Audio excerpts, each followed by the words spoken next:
बिस्मिल्लाहिर्रहमानिर्रहीम इय्याका नअबुदु व इय्याका नस्तईन। अभी इस्लामाबाद हाई कोर्ट में इमरान खान साहब की तरफ से मैं टेरियान वाइट केस जो है उसके अंदर पेश हुआ हूँ, और ये केस जो है 2023 में 10 तारीख और 5वां महीना, ये इस केस का 1 साल पहले जो है फैसला हो चुका है। और उस फैसले के अंदर 2-1 से ये फैसला, यानी कि 3 मेंबर बेंच था, 3 जजेस ने ये फैसला दिया। 2 ने इमरान खान साहब के हक में फैसला दिया, और जब हक में फैसला आ गया तो फिर उसको वेबसाइट के ऊपर अपलोड करने के बाद वेबसाइट से हटा दिया गया। प्रेस रिलीज के जरिए एक फैसले को कैसे ख़त्म करके एक नया बेंच तश्कील दिया जा सकता है, अदालत को बताया। ये केस पहले डिसाइड हो चुका है 2023 में, और अदालत को ये भी बताया कि जो 6 जजेस का लेटर है उसमें इस केस के हवाले से ऑलरेडी जिक्र है कि इस केस से मामला शुरू हुआ था हैरासमेंट का, मुदाखलत का। तो ये वही केस है। 2 जजेस के जुडिशल ऑर्डर को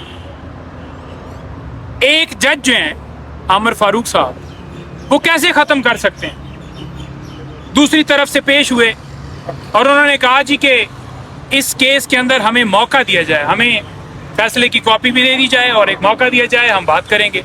मैंने कहा जी ये बात करने का मामला ही नहीं है, जब केस फैसला हो चुका है फिर क्या करना है। जब फैसला, देखें, दलाइल दिए जाते हैं केस के अंदर, दलाइल देने के बाद कोर्ट फैसला महफूज करती है, कोर्ट फैसला महफूज करने के बाद उसे, उस फैसले को सुनाती है, उस जजमेंट को अपलोड करती है, तो केस तो ख़त्म हो गया।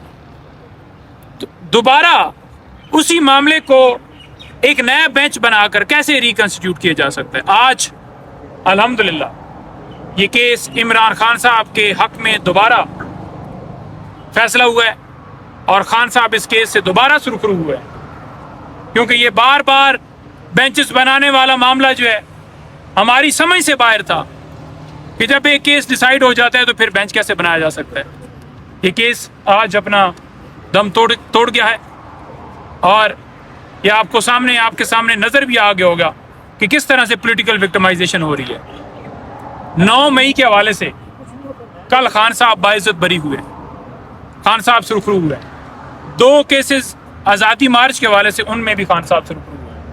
खान साहब के जो फैसले हक में आ रहे हैं, बरीयत हो रही है, ये कोई डील नहीं है। रिकॉर्ड फाइल, उसके अंदर कोई ऐसी एविडेंस ही मौजूद नहीं है, कोई शवाहिद ही नहीं मौजूद। जो कहते थे कि नाकाबिल तर्दीद शवाहिद हैं, आपको पता होगा कि प्रेस कॉन्फ्रेंस की गई हमारे एक अदारे की तरफ से, तो उसमें कहा गया कि नाकाबिल तर्दीद शवाहिद। मैंने अदालत को कहा कि लाएं जी नाकाबिल तर्दीद शवाहिद। प्रोसिक्यूशन मुकम्मल नाकाम रही, कोई एविडेंस, कोई तस्वीर, कोई ऑडियो, कोई वीडियो, कोई ऐसी चीज़ साबित ही नहीं आ सकी जिससे वो साबित करें कि खान साहब का ये कसूर है। अदालत ने ये समझा कि ये केस चलाया जाए, कोर्ट का टाइम वेस्ट होगा और खान साहब को इसमें सज़ा नहीं हो सकती। अदालत ने बाइज्जत 3 मुकदमात में कल खान साहब को बरी कर दिया। उन तीनों मुकदमात में मैंने कप्तान इमरान खान साहब की नुमाइंदगी की, और आज इसमें भी नुमाइंदगी की। लीडिंग काउंसिल सलमान अकरम राय साहब थे, वो आउट ऑफ कंट्री थे, तो फिर मैं पेश हुआ। बाइज्जत खान साहब इसमें सुरखरू हुए हैं।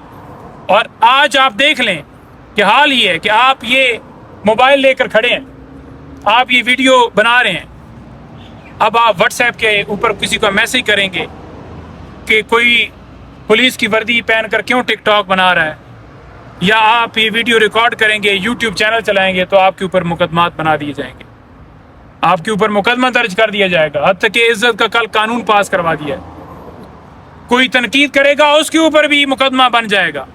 सहाफ़ियों ने पुरजोर मजम्मत की, इसको कहा गया कि हम तमाम स्टेक होल्डर्स को अपने साथ मुशावरत के साथ ये बिल पास करेंगे, लेकिन किसी को शामिल नहीं किया गया। और जो कहता है ना कि इमरान खान ने उसकी पीठ में खंजर खोंबा है, उसने पूरी कौम की पीठ में खंजर खोंबा है। वो हमेशा जो डील करके आता है, नवाज शरीफ की बात कर रहा हूँ, और डील करके ही फिर भाग जाता है यहाँ से, और फिर आता है, फिर भागता है, कौम को धोखा देता है। وہاں سے کہتا ہے کہ میں قوم کی خدمت کے لیے آ رہا ہوں، پیسہ بنایا، ہضم کیا، پراپرٹیاں بنائی، ان کے ساری جائیدادیں باہر ہیں۔ عمران خان کی ایک تصویر کے اوپر انکوائری شروع ہو گئی ہے، اور دبئی لیکس والا معاملہ کہاں ہے؟ یہ اربوں کی پراپرٹیاں جو باہر بنی ہیں، کیا ان کا کوئی حساب کرے گا؟ نیب نے اس کے اوپر کیوں نہیں کیس چلایا؟ کہاں ہے انکوائری؟ ایف آئی اے کی کہاں انکوائری؟ خان صاحب پھر چوتھا توشہ خانہ کا کیس بنا دیا گیا۔ گندم سکینڈل کے جو بینیفیشری تھے وہ کہاں غائب ہیں؟ ان کے خلاف کوئی کارروائی ہوئی ہے؟ نہیں ہوئی، نہ ہوگی، کیونکہ جب تک ہماری عدلیہ، ہمارے ادارے آزاد نہیں ہوں گے یہ ملک آگے نہیں بڑھ سکتا۔